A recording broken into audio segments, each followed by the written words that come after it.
Jesus, where you are. Someone lost in sin, you may guide to glory. Shine brightly, shine for Jesus, where you are.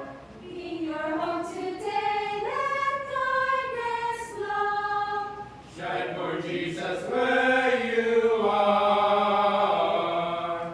Tell someone of Christ and he'll cease woe.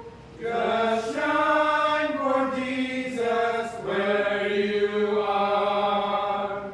Shine, brightly shine for Jesus where you are. Shine, brightly shine for Jesus where you are. Someone lost in sin, you may guide to glory.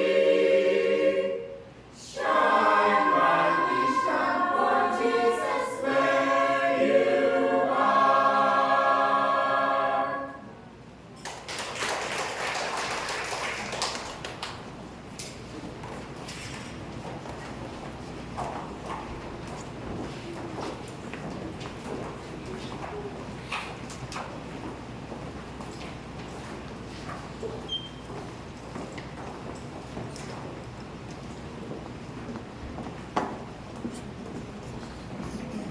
Thank you, choir, and good morning to everyone.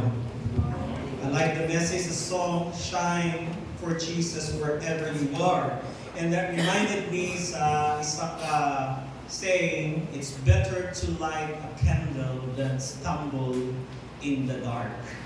Kita, we have all the reasons to shine because we have Christ in us, the Spirit is in us, the hope, the living hope was given to us. Despite sa mga kapigaduhon sa kinabuhi, despite sa challenges sa kinabuhi, we still have God who gave us the reason to shine. Or another way of saying that, bloom where you are planted. Are you ready to listen to God's Word today? Yes. This morning, nata sa part 32 sa atong Beyond Belief, the Hidden King series. And let me refresh you first sa definition sa providence. Ano man importante na maintindihan nato ang konsepto sa providence because ang book of Esther is best understood kung dili lang ta mag-focus sa characters but on what God is doing behind the characters. Kay tanang butang nga nahitabo sa Esther, everything that took place, events, decisions, choices, and movements of people, tanang nga mga circumstances that looks like ordinary is ultimately woven into God's greater purpose. No, as I shared last Sunday sa Bisaya pa, walay isa ka pulong na maka-equivalent no, sa word na providence. Kaya usahay, atuwa naman hulamon ang Espanyol, providensya. But if we want to understand providence as Cebuano, is combination of kabubuton sa Diyos or ang pagbantay sa Diyos o pagtagana or pagpanagana sa Diyos. Three of those explains providence. So let's proceed sa ito ang definition based on the book of Esther sa providence. Providence is the silent sovereignty of God orchestrating ordinary events to accomplish His extraordinary purposes. Now, balikan nato ang Esther. We are now sa chapter 2 and we are going to study it from a different angle. We have to look beyond the romanticized version of her story. Kay kung ato kag Sunday school, attend ka Sunday school, kasagaran ng mga stories sa mga teachers are so romanticized. Now, we often hear Esther's story presented as an inspiring, beautiful journey from being powerless to powerful, from being nobody to somebody, or from an orphan girl to a queen. And yes, si Esther naging queen. Pero bago siya kinurunahan, there was a painful road she had to walk. Madilim, masaklap ang kanyang past, ang kanyang buhay. When we hear stories about famous beauty queens today, makadungog inspiring stories of perseverance. Women who dream to become a queen and they refuse to give up. Example ni Ana, si Pia Wurtzbach, noong naging Miss Universe 2015. Pero ang kwento sa buhay niya, she attempted 3 times sa local pageant before siya nakasulod sa international stage. Kaya lang, ang kwento ni Esther is a different pageant. Esther did not enter a pageant because she wanted to or gusto niya na crown. Wala siya nagmata in the morning and nag-dream, today I want to become a queen. It didn't happen. The pageant has no announcement that invites women to compete. Walay application form, walay glamorous stage, walay lighting, walay best in gown, walay best in swimsuit, walay cheering crowd, and no freedom to say, I don't want to join, or wala kay karapatan mag-quit. Ang nangyari kay Esther that time was far darker. Ang decree sa hari is dalon ang tanang mga birhen sa royal system, and Esther was among them taken into it. What looked like from the outside na, murang opportunity for Esther to become a queen, but on another perspective, para kay Esther, it was a terrifying loss of freedom. Basta nagmando ganyang hari, you cannot say no, you cannot reject, or if you do that, if you will not accept, then you will die. Si Xerxes nag-order ana. Kanina mo si Xerxes noon, inom manggut, tanaw. Nakahimo siya desisyon na nagdala sa mali na kondisyon sa mga kababaihan sa iyang kingdom. Now, kung di man ka mapili na queen, wala kay karapatan dahil ng muli. Asa imong kahulugan ana sa harem. Yung sa man ang royal harem. No, in history, ang harem, ang lugar kung asa magparaos ang hari. Women are placed there to satisfy the lustful desires of the king. Maunang pageant sa king. And imagine a young woman will be taken into that kind of place. So she was not free to walk away, and she was not free to return to an ordinary life. Ang kanyang future was determined by the king's desire. So if you look at that way, magbago ang tingin mo sa Esther. Because before Esther became a queen, she was an orphan.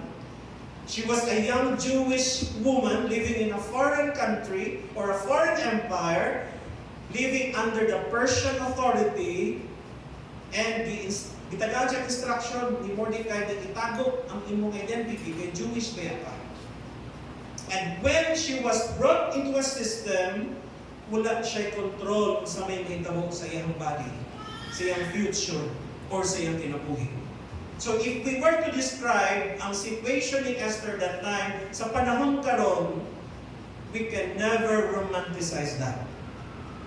Or kung karon na ng mga women's right or women's group ang tanaw ana, it was going to be a traumatic experience for a young lady na dalon ka sa harem para parausan ng harem.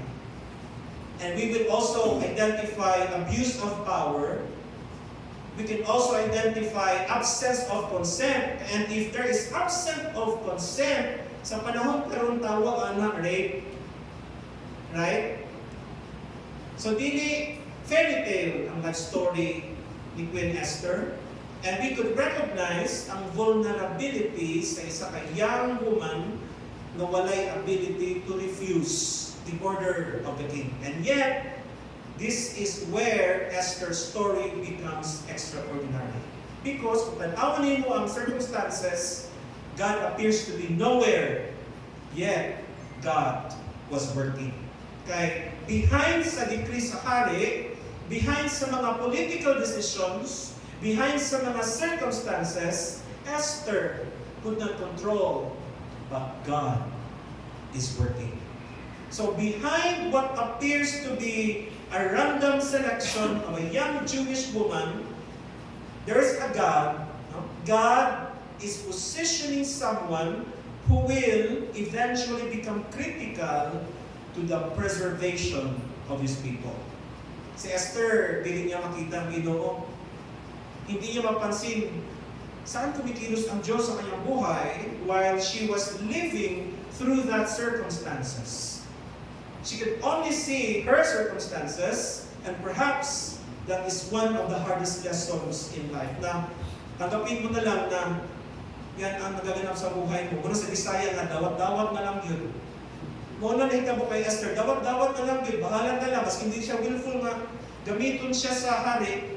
Kaya ang role niya is makidulog ka sa hari for you to win the crown. That's the reality there. It was not a fabulous pageant. Sometimes, when God is positioning us, His positioning does not look like positioning. Sometimes, what we call delay may be preparation. Sometimes, what we call displacements may be a relocation.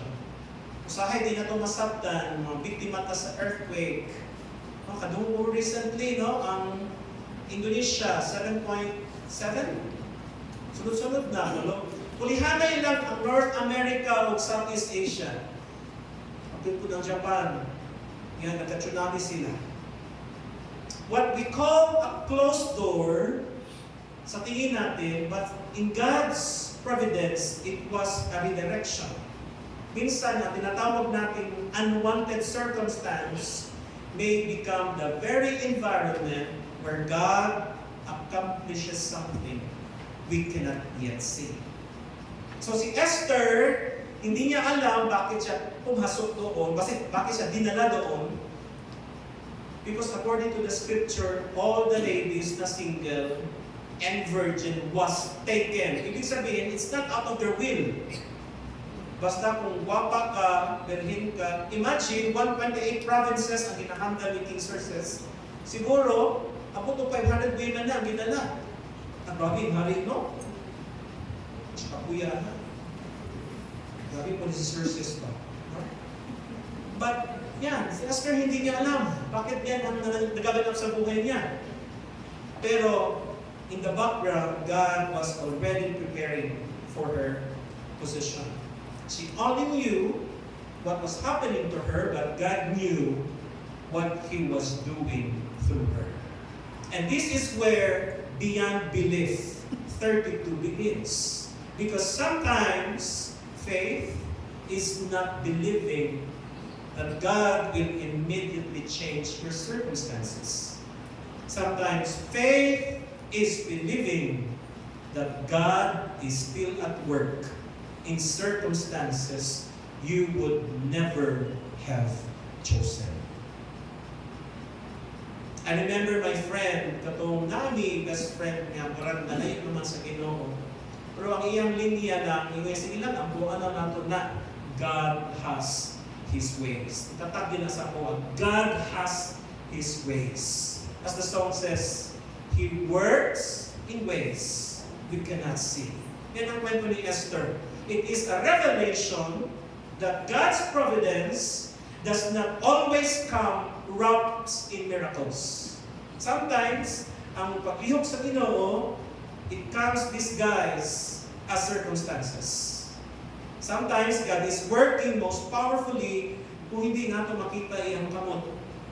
And sometimes, before God brings us to the position, He prepares us, He allows us to walk through a season that makes us wonder, Lord, nakabagod ba ka? Lord, why am I here? Esther could not yet see the answer. But the hidden king was already positioning her. Pero taas-taas po siguro ang struggle ni Esther, no? Kay pagsulod ni mo, ang preparasyon is 6 months beauty treatments para pag-present sa imuha time na nimo i-present imong body for the king, dapat pumutud ka. Unblemished ka. So that is almost a year of preparation. So a year of struggle, a year of overthinking. But the hidden king has already positioned her. Some lessons that we learned last time, that God can be silent without being absent. And God can be hidden without being inactive. And God's positioning may not look like positioning until we look back and see what He was doing all along. Makarelate ko, anak. Sa tuwang experience as a church, we thought na dito na kita forever sa old church. And even my calling, no, kay Lord, nag-respond ako sa imo ha. Alibalik ko, nag-volunteer. Kapag dito, nagka-politika, managdaan si Bakat ko. As po, ministry, Lord, later on I realized, dili ay ang assignment sa Ginoo. Dili sa great place. My positioning started there. But the real position is here. So Esther 2 is best understood that only seeing that God positioned her, but by knowing how the hidden king positions people according to his plan. Despite sa chaotic choices, chaotic decisions, and chaotic movements of people, and in the reality that we cannot see Him. Lima ka-importante na insights that we can get on how God's providence works in chapter 2. First one, God's position, or God positions us before He reveals why. Si Esther, hindi niya masabtan kung saan purpose na naman nabot siya sa harem. In the purpose of the palace, or ano ang purpose ng crown. She only knew na mauna yung circumstances and wala siyang choice.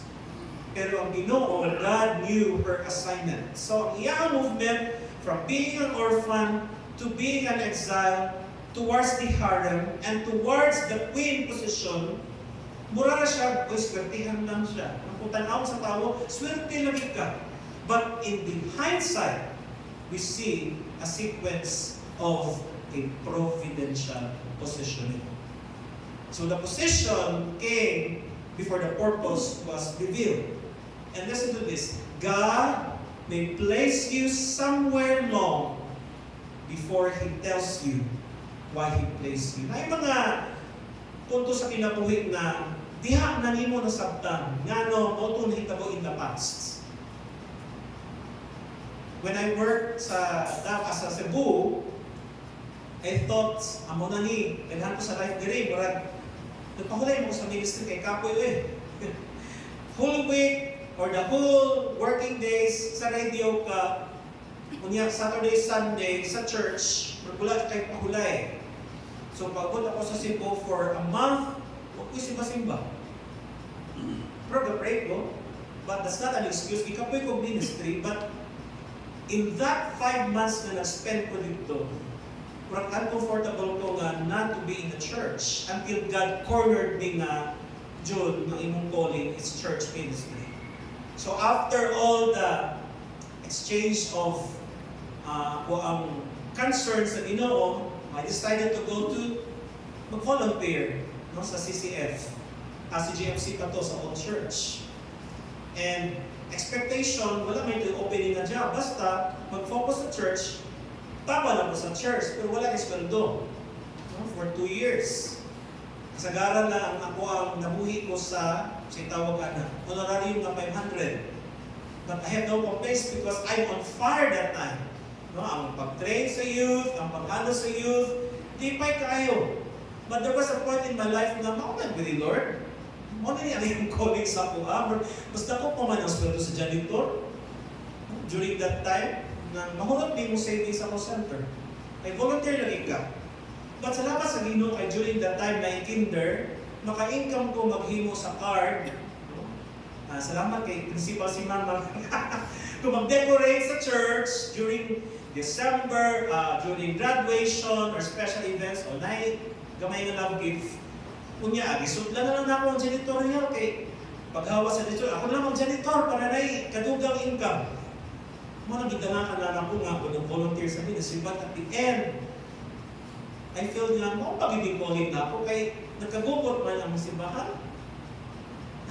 Dili-dili ka dali. And this is where God assigned me. Now I understand.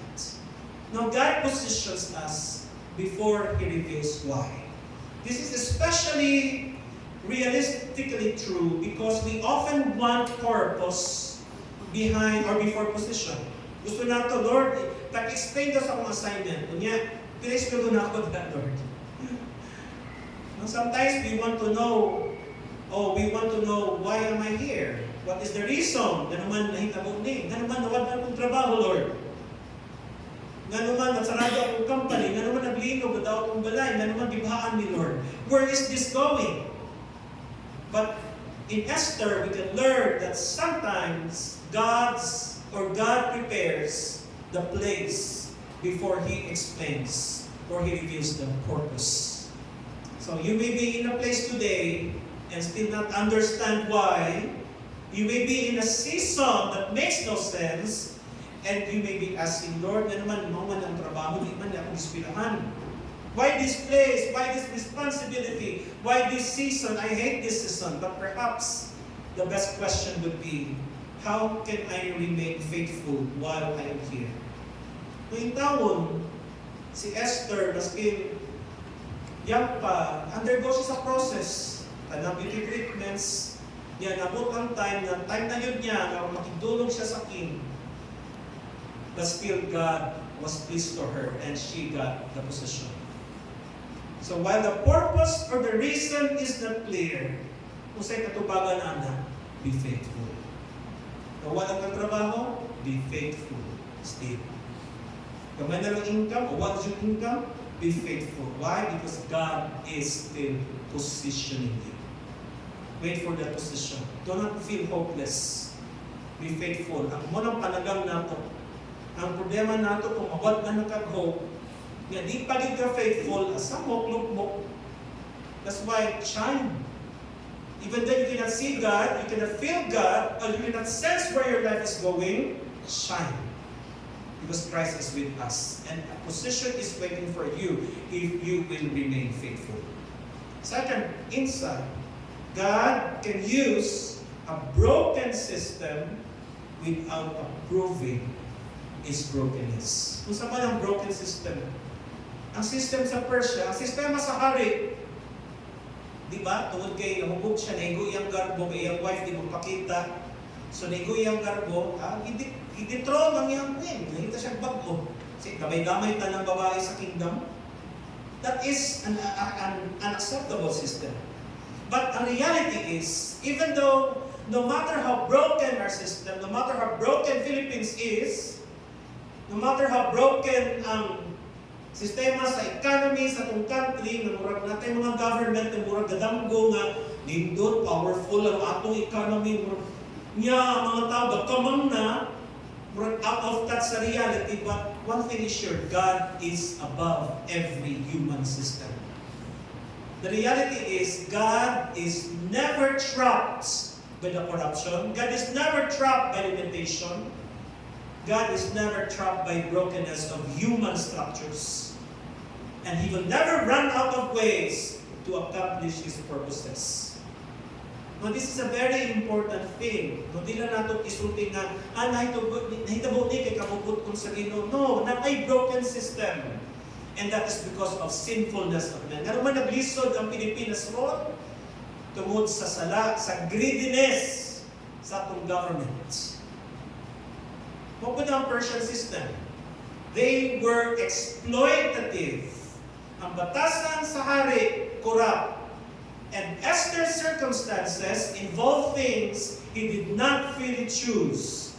Yet God's providence was operating within in that broken environment. God's sovereignty over a situation does not mean His approval of everything happening in that situation. But despite na dili siyang approval, He can still work a way through that. No?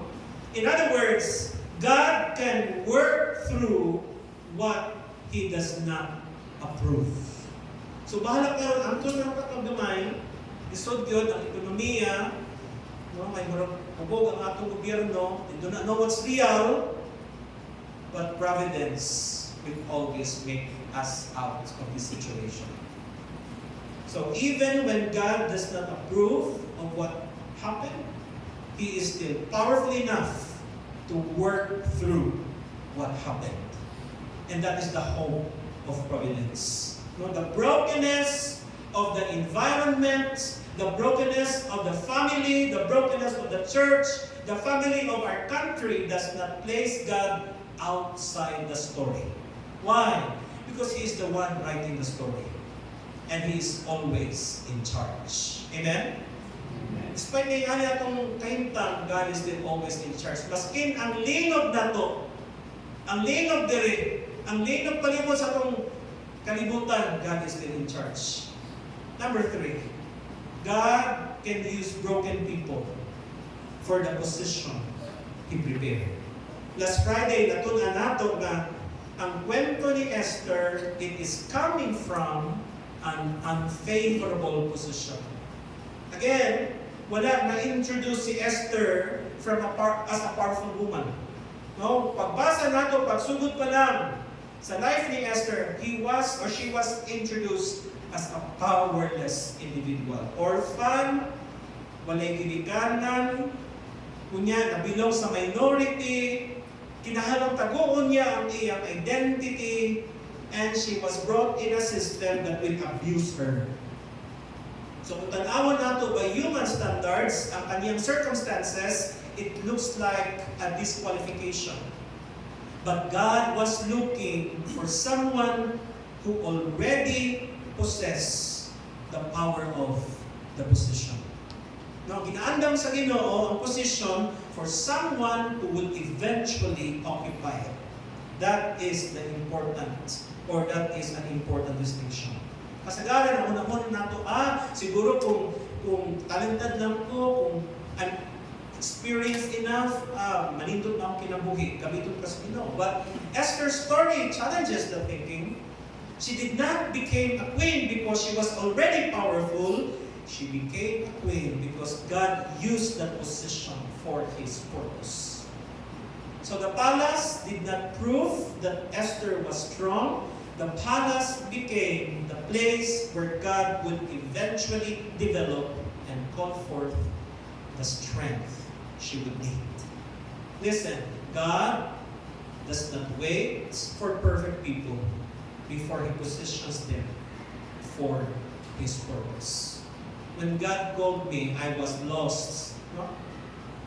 Nabuto ko dito. May simba Apoy simba. Kapoy ko alagad. Abot nasa punto nimo.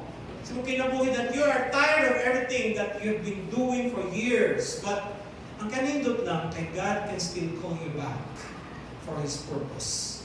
But I think if we dig deeper, God's providence is not limited by the brokenness of the people He positions. No? He can use ordinary, He can use broken people. So there's no excuse not to serve God. No matter what your excuses are, if you think you are not qualified, remember God used Esther, a broken individual, for His position, prepared for Esther. No? And that fits Esther beautifully. Ganang story. No? Beautiful, chosen, queen, hero, but broken. Used by God. So the reality of Esther in the lens of providence is that dili gyud siya heroic in figure kung tanawon lang.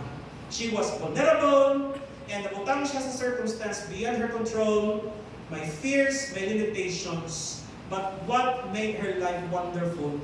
Because God was already working in the background.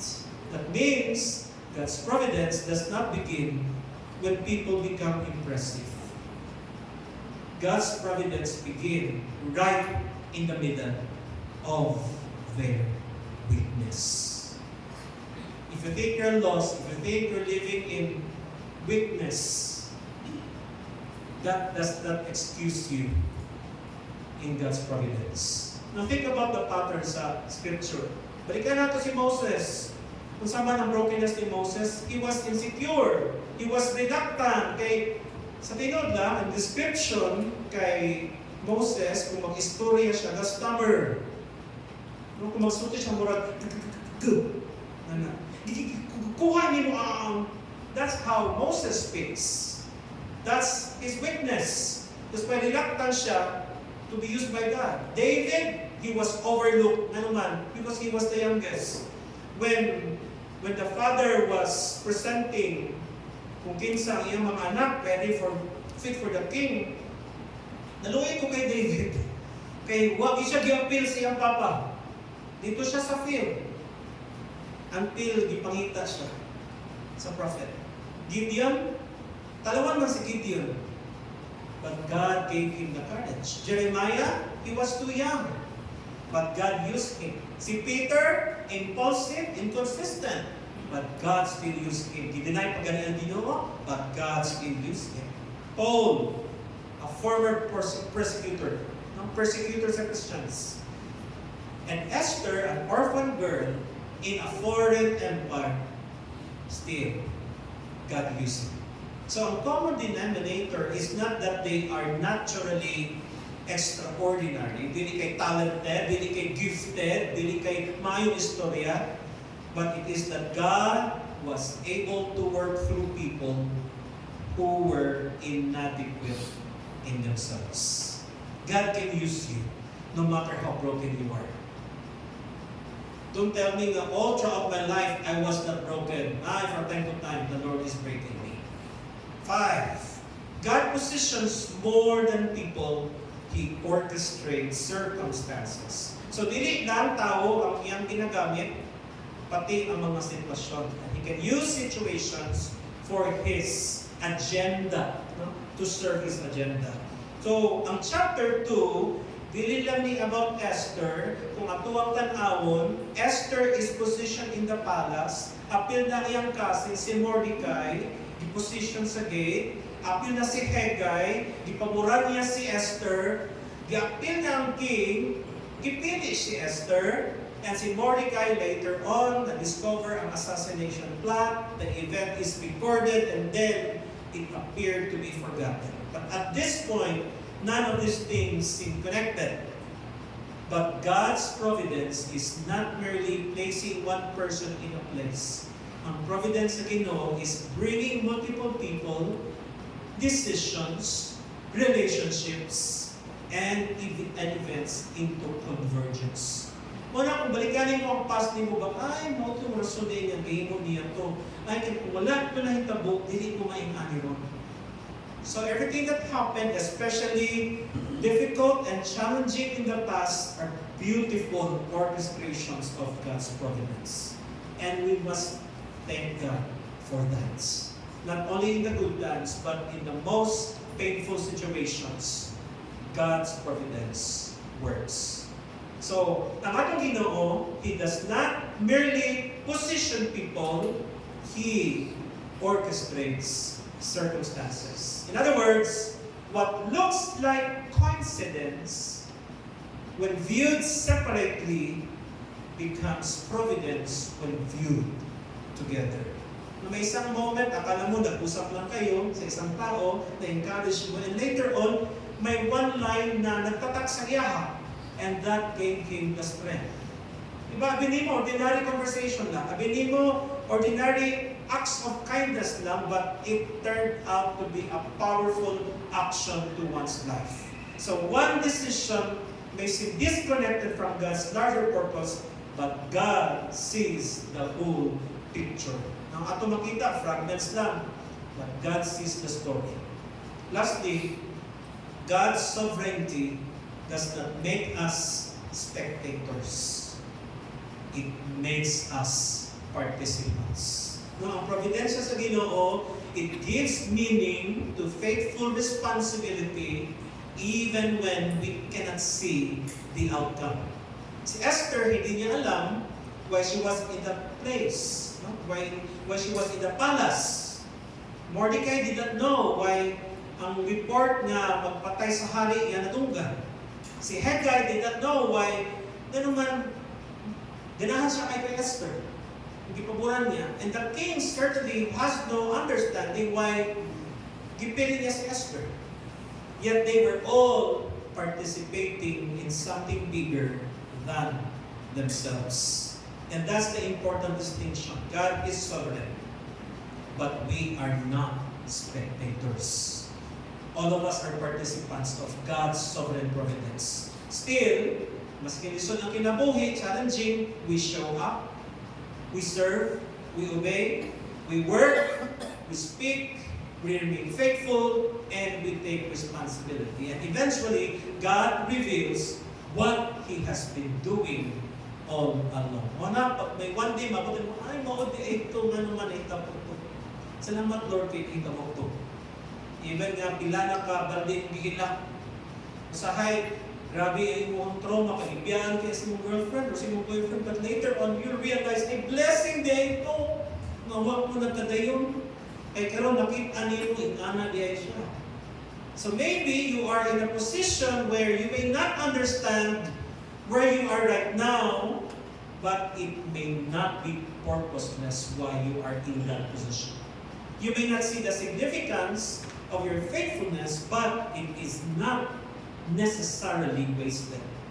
You may not see God's hand, but ang iyang providence is already preparing what you will be needing after what will come next.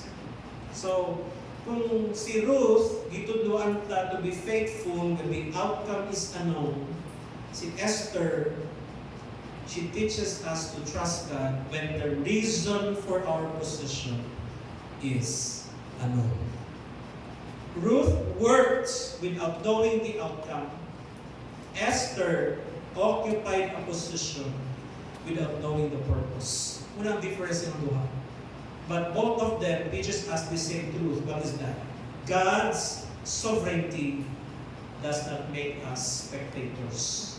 His providence makes us participants. So take part. Take part in any event that where God is placing you. So what is our application today? What do we do when we don't understand our position, our situation, our circumstances? Number one, don't despise where God has placed you. Siguro di ka ganahan sa mong kahintang nun, you may think, I don't belong here. Gusto ko resign. Ako gani, first 2 years na ako sa dating ng trabaho. Resign ako kaya may lami. Christian station kanong dati, pero may lami na abusive ang trabaho, pulong ka sa tulog, dagang demands, may sweldo, nanagod, but God was preparing you. But before you abandon your position, ask, could God be doing something here that I cannot yet see? Si Esther, wala niya naintindihan ng palace at first, but the palace was part of God's providence. Ang imong present location may not be your final destination, but that doesn't mean it has no purpose. Sige lang, be faithful, be prayerful. Number 2, don't confuse position with purpose. Getting the promotion is not necessarily the purpose, or getting the opportunity is not necessarily the purpose. Getting the influence is not necessarily the purpose. The question is simply, what did God, it's not just what did God give me, but what does God want to do through what He gave me? Anong gagawin natin sa binigay ng Diyos? So Esther, ang iyang crown was not primarily about Esther. No? Esther's crown is not primarily about her. It was ultimately about what God would accomplish through her. Yan ang power ng crown. It's not what's on her head. It's not what or her influence. It's who positioned her with that crown. So whatever position God gives you, use it faithfully.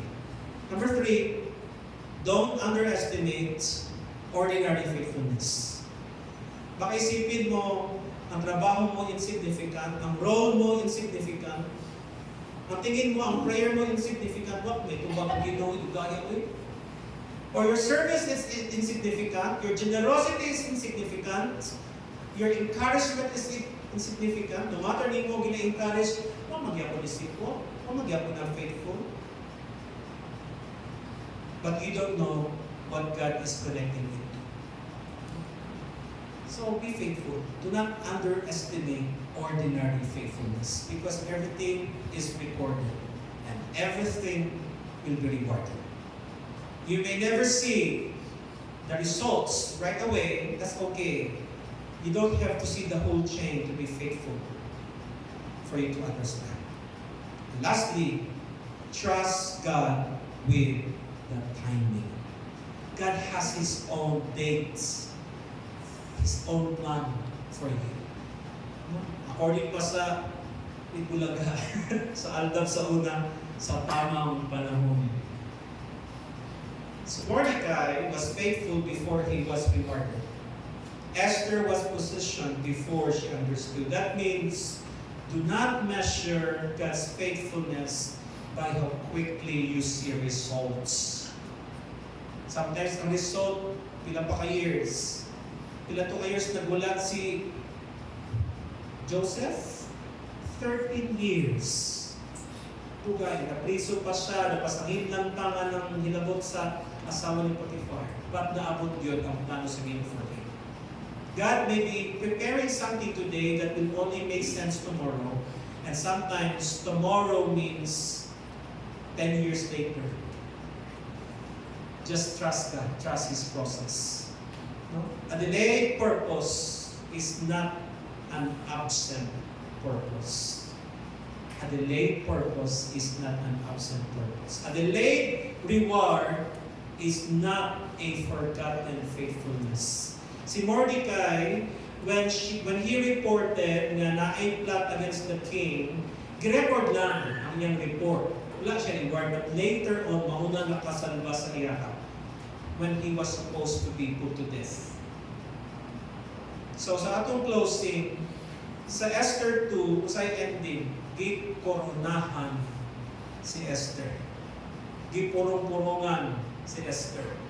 But the real story is not Esther became queen. The real story is God was positioning His people for what was coming. Esther did not know, Mordecai did not know, Haggai did not know, the king did not know, only God knew the ending of the story. And that's the comfort of providence. We don't have to know everything what God is doing because God knows what He is doing. Perhaps that's where we need to leave this message because maybe you are in Esther 2 season right now. You are in a place where you did not expect to be. You are carrying a responsibility that you did not ask for. For example, I'm not ready for this. That is tragic para sa mga kababaihan, like unplanned pregnancy. Or you're surrounded by circumstances you don't understand. And perhaps you're asking, Lord, ano nga naman ko din ng lugar? But Esther reminds us, the absence of an explanation does not mean the absence of God's providence. I want to read that again. The absence of an explanation does not mean the absence of God's providence. You may not see the purpose, you may not see your faithfulness, what your faithfulness will produce, and you may not see God's hand, but that does not mean His hand is not there. Because God positions before we understand, God orchestrates what looks ordinary, and God preserves what looks insignificant. Therefore, do not despise your position. Do not underestimate your faithfulness. Do not demand to see the whole picture before you. Trust the one who holds it, because the hidden king is still working. Can you say that? The hidden king is still working. God is working, wala siyang katulog. And sometimes, God's positioning, again, does not look like positioning until we look back and realize that He has been preparing us all along. Let us pray. Father, we are easily distracted. We easily give up. We easily get frustrated when bad things happen. When we are placed in a circumstance that we're not in control and we are helpless and we don't like it. But thank you for making us realize through the life of Esther that behind this negative circumstance is still your hand positioning us, preparing us for a better future. Help us to be faithful and be hopeful because you are preparing a blessing for us. In Jesus' name, amen.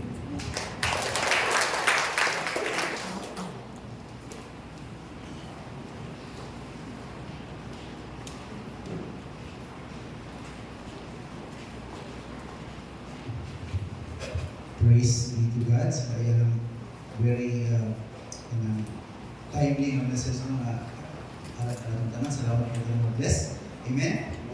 Praise the Lord. So, as I reflect sa message kanina, naagin tayo mga questions buhay Lord. When I was young, we were very poor and I was, why Lord? Ngayon pag-spiritualism tayo. Pero when I got old, I realized it was God's hand protecting me sa mga potentials na ako na like ego and arrogance and maybe like kung hindi pa ka poor, you cannot see me here today maybe. So praise the Lord for God's hands protecting us all throughout. So kung sa mga why Lord, yung na instead of why Lord, yung scripture na everything give thanks. So that's why karoon na realize that it makes sense that everything we should give thanks. Because all things work together for good to those who love God. Those who are according to His purpose. So praise the Lord. Pero may isunan is the presentation of God's lesson. I'm afraid na rin ang passes na kumabasa din sa Proverbs 11 verses 24 to 25. It says, one person gives freely, yet gains even more. Another withholds unduly, but comes to poverty. A generous person will prosper. Whoever refreshes others will be refreshed. Ang isunan karoon ng tayo ng itang gahatag sa mga tayo sa mga kaling ang may request 3% of the leaders. Please power.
Para sa mga announcements, every December we are saving up our finances not for church party but in supporting other people. No? As I've announced earlier to January pa lang na this year we will be supporting church planters.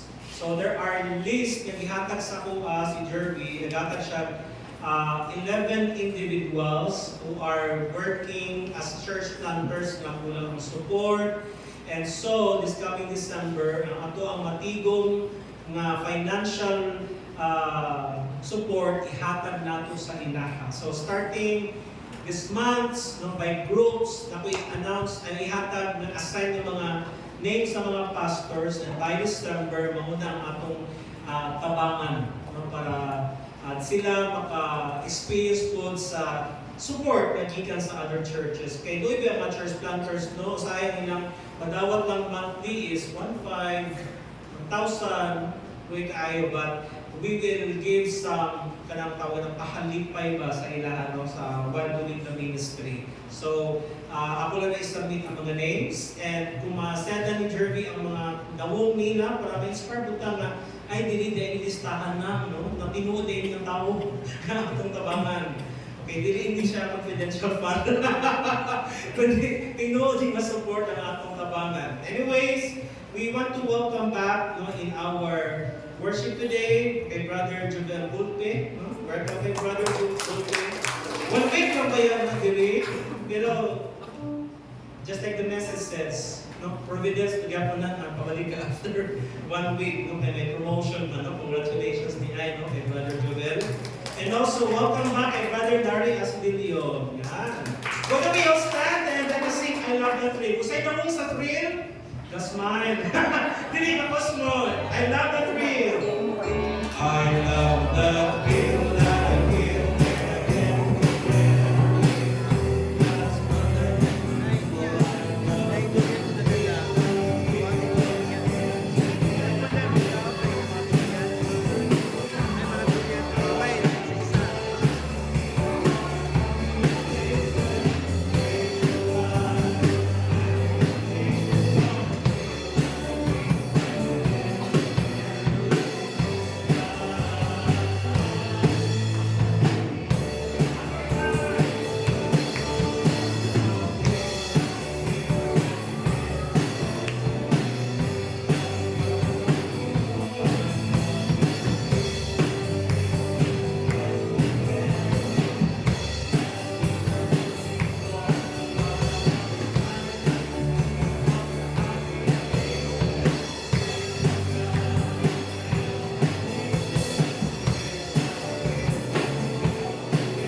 keyboard training. At 1:30, ang praise and worship trainings. Let us sing our closing song.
all our strong.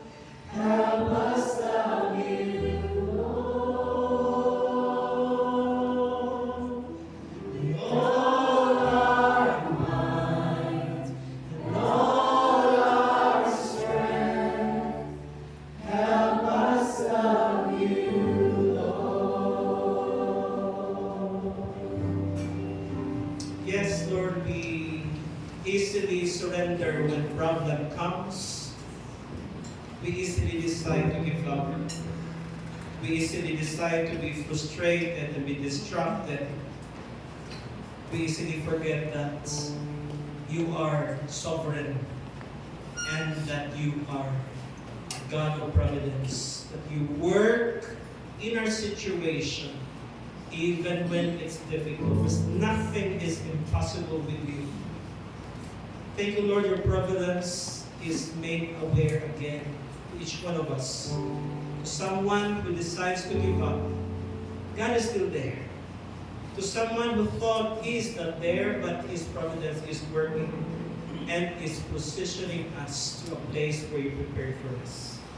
Help us not to give hope, help us to be faithful and to hold strongly to your promises and to your presence. Today and tomorrow, we want to rely on your providence, not on our capacity, not our own strength, but to your ways, to your works that we cannot see. We're thankful. In Jesus' name, amen.